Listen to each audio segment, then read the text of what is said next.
ఒక గొప్ప కార్యక్రమం చేస్తున్నారు. అంటే సమాజం కోసం మీరు త్యాగం చేస్తున్నారు. మీరు చేసే కార్యక్రమం ఎవరో చేయలేని కార్యక్రమం. అలాంటి కార్యక్రమాన్ని ఒక శ్రద్ధగా ప్రజల కోసం చేస్తున్నారు. మీరు చూపించే చొరవ ప్రజా ఆరోగ్యానికి దోహదం చేస్తుంది. ఒక మాటలో చెప్పాలంటే ఒక మంచి సేవ. చాలా మంది ఉద్యోగాలు చేస్తారు, ఇలాంటి వ్యాపారాలు చేస్తారు, కానీ మీరు చేసే పని వల్ల అనేక మార్పులు వచ్చాయి.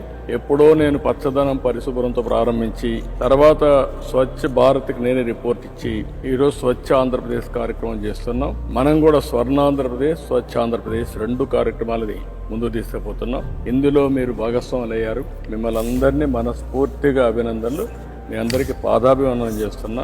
మీ సమస్యలు కూడా చెప్పారు. నాకు ఆధునీకరణ కూడా వస్తా ఉంది, మెకనైజేషన్ వస్తా ఉంది. ఇప్పుడే మన వాళ్ళతో నేను మాట్లాడాను. వాళ్ళు కూడా వాళ్ళ ఇబ్బందులు చెప్పారు. ఇప్పుడు కూడా డ్రైన్లో దిగడం ఇవన్నీ ఉన్నాయి. ఇవన్నీ కూడా పరిష్కారం అవుతాయి. మీ సమస్యలన్నీ కూడా ఎట్లా పరిష్కారం చేయాలి, ఏ విధంగా మీకు కూడా అందరితో సమానంగా భవిష్యత్తు ఉండాలి, అవన్నీ కూడా నేను ఆలోచిస్తాను, న్యాయం చేస్తానని మరొకసారి హామీ ఇస్తూ మీ అందరికి సెల్యూట్ చేస్తున్నా. నమస్కారాలు, ధన్యవాదాలు.